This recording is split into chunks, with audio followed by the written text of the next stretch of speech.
I've been attached with the feeling of now waking up with you by my side.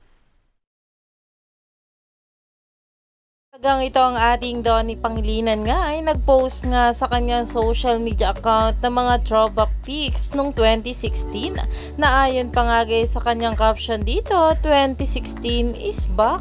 At talaga namang itong si Mami Maricel ay napakomento nga rin dito ng epic.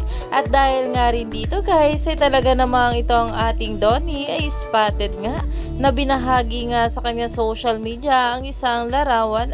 Narito nga guys ang pinag-uusapan ngayon sa social media na ayon nga rito, so in which part do we start?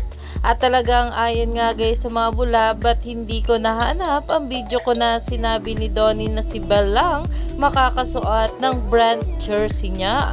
Hashtag Don Belle. At dito naman guys ang sabi, NGL, the timing here is really smart.